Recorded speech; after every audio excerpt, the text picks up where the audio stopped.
Patch 9.18 just dropped to the live servers a few days ago, and it has already had a huge impact on the meta. With nerfs to champions who have been dominant for the past few patches like Aatrox and Akali, new champions have been able to rise to popularity and strength. Today we're going to be going over one strong pick that you can use in each role without having to spend too much time learning it. If you are a player that does not mind autofilling, then these are going to be champions you're going to be seeing a lot of success on since they're so easy to pick up and still very impactful. Now for those of you who do main one certain role, there are going to be stronger picks than these since you're just going to be able to commit so much more time to learning them, but these are going to be picks that you're going to be able to use effectively very quickly for this patch. For those of you who haven't already, make sure to check out our website GameLeap.com. There we have hundreds of guides all done by challenger players, sorted into a quick and easy to use courses system. We have courses both on the 5 fundamental roles as well as champion specific courses, so if that is something that interests you, then make sure to check it out today. It is one of the best learning tools out there, and you can check us out using the link in the description below. Now starting off as always at the top half of the map, we're going to be looking at our top laner, which is going to be Jax this patch. Jax has been a very strong champion for the vast majority of the season, and ever since the release of Spear of Shojin, he's been able to 1v9 games, especially in the late game. Jax is a very simple champion at his core. There's no really hard mechanics to learn. You do need to learn how to use your Sheen procs efficiently if you want to make the most of him, and you need to know how to use his mobility and when to push, but at his base, there's nothing really too difficult for the average player to pick up. Once Jax has his Trinity Force and his Spear of Shojin, there are very few champions that are going to be able to match him in that side lane, and once he's full build, that number goes down even further to maybe 1 or 2 champions.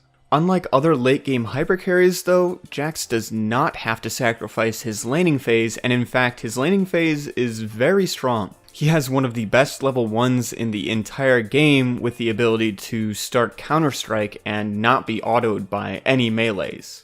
On top of this, he's able to take plates really easily if he's able to bully the enemy laner out of the lane. This is because of his passive and his ability to itemize an early Sheen. Once Jax does have his ultimate, his dueling and 1v2 capabilities skyrocket. This ability lends him a lot of damage and survivability, which when paired together allow him to duel pretty much anything in the game and 1v2 many jungle top duos. The junglers that are going to be able to easily abuse Jax are champions that have single target abilities that can go through the Counter-Strike without receiving the damage mitigation from being AoE. This is going to be picks like Khazix, where if Jax is isolated, he's just going to die quickly.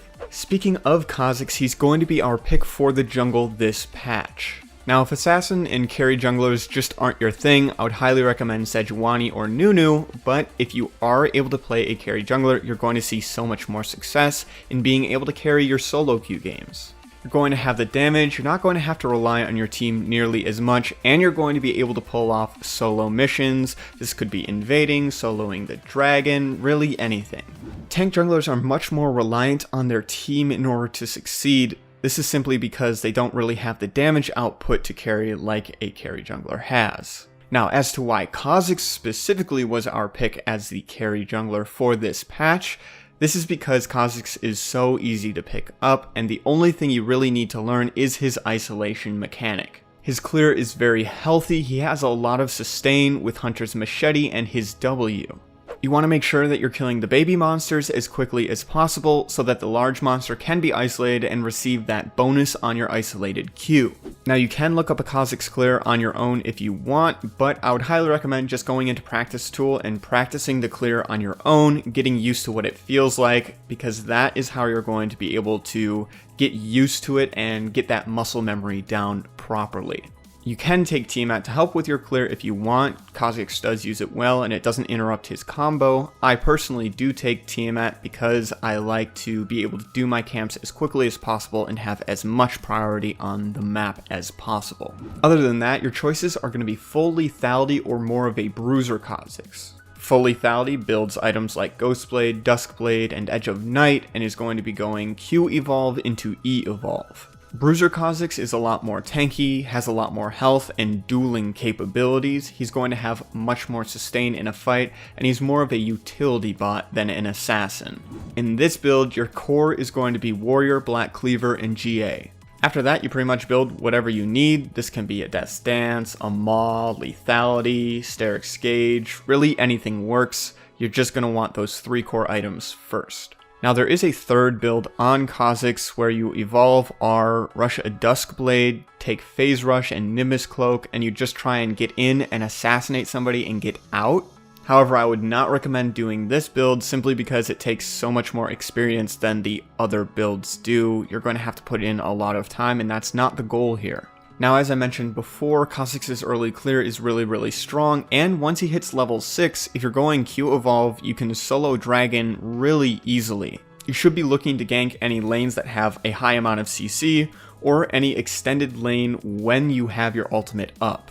Your kill potential is pretty insane no matter what you evolve first. On top of this, there are pretty much no junglers that can contest you in the river once you have your first evolution. This means you're always going to have priority on the enemy jungler, and if you're both trying to get to a fight, you're probably going to be able to get there first. For those of you who are newer to jungle and don't really know what to be picking up, I think Khazix is probably the best pick for you. He has so much diversity, and he's one of the best carry junglers in the game right now without being too difficult to play. Now, moving our way into the mid lane.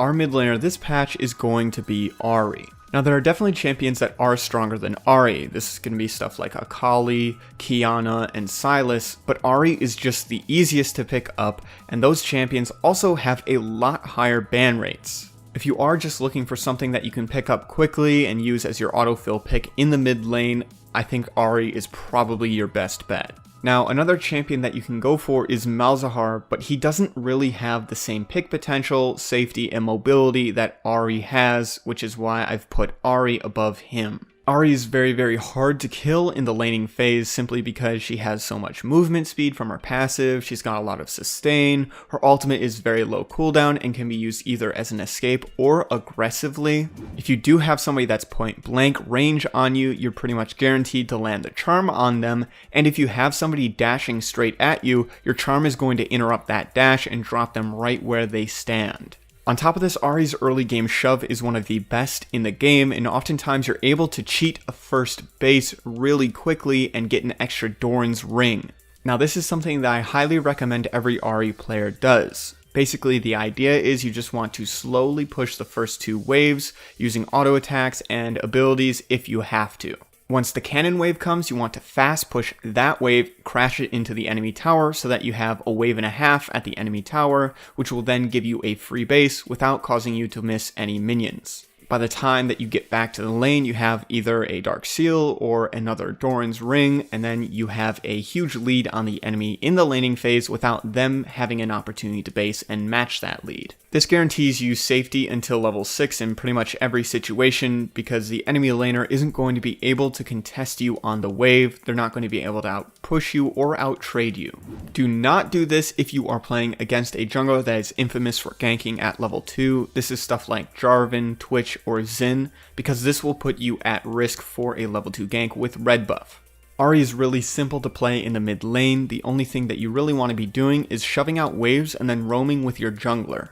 If you do this, you don't even really need to land the skill shots that Ahri has because you're always going to have number advantage anyways. If a fight goes poorly in the jungle, you're always free to just ult out of that fight and get back to safety, sit back in the mid lane, play safe until your ultimate comes back, and then look for another roaming opportunity. Now, with this playstyle, you do want to make sure that you're always shoving before you roam, otherwise you're going to lose a lot of EXP and gold to your tower. Ahri is one of the higher impact mid laners that you can play without having to dump a ridiculous amount of time into learning her. Now, moving our way into bot lane. Our ADC for this patch is going to be Kai'Sa once again. As I'm sure you guys already know, Kai'Sa is just a ridiculous ADC. She's the best ADC in the game, and she has been for pretty much the entire season. This set of nerfs really didn't do anything because attack speed was not her issue. Kai'Sa is as strong as ever ever, and she's very simple to play at a baseline level. She works with pretty much every single support in the game. She can fit into full AD comps as well as full AP comps because she can itemize either for magic damage or physical damage. She has the most safety and mobility out of any ADC in the game, and she has one of the highest damage outputs out of any ADC in the game. If you still haven't picked up Kai'Sa, I highly recommend that you do because she's just by far the best ADC in the game right now.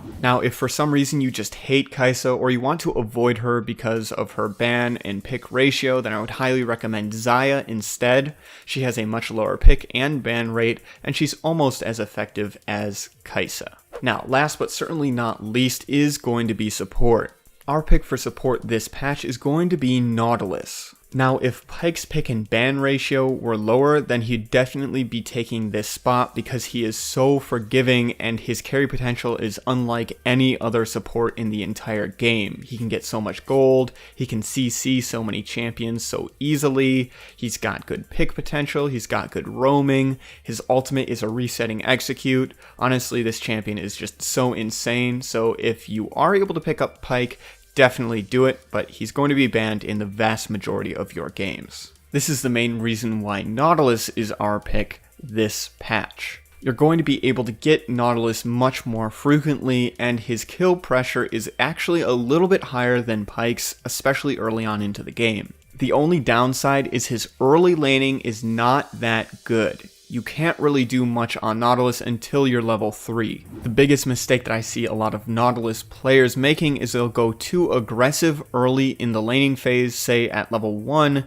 and then they'll lose the lane from there, in which case Nautilus is no longer able to tank the enemy bot lane, and you don't really have a good way to win the lane on your own anymore. Just play safe, wait for your level 3, and once you have your level 3, if you think you can kill them, definitely go for it. Otherwise, just keep waiting until you're level 6, in which case a kill is pretty much guaranteed. Nautilus's roaming is not great, but he definitely makes up for that with being one of the hardest snowballing supports in the entire game. If you get just 1 or 2 kills on Nautilus with pretty much any ADC, you can look to dive the enemy over and over and over again on your cooldowns. He's a very terrifying champion to play against, especially for those that do not play bot lane. If you do intend on playing Nautilus as your support pick, I would highly recommend banning Morgana. This is simply because Morgana is just too strong of a pick into Nautilus. She can use her black shield to negate any engage that Nautilus might try, keeping her ADC safe, and Nautilus as a result is just going to be worthless if they're able to get their hands on Morgana as a counter pick. That just about does it for 5 simple champions that you can pick up this patch and abuse for some easy elo. I would highly recommend picking up these champions so that you can always play the game even if you are auto-filled. For those of you who haven't already, make sure to check out our website GameLeap.com. There we have hundreds of guides all done by challenger players sorted into a quick and easy to use courses system. We have courses both on the 5 fundamental roles as well as champion specific courses, so if that is something that interests you, then make sure to check it out using the link in the description below. I've checked out a lot of the content on there myself personally, and I can honestly say that it is all pretty high quality. So if you are looking for a learning tool to help you improve your league play, our website is one of the best tools out there. Check us out using the link in the description below and sign up today. As always, I'm Panther. I hope you learned something valuable, and I will see you in the next one.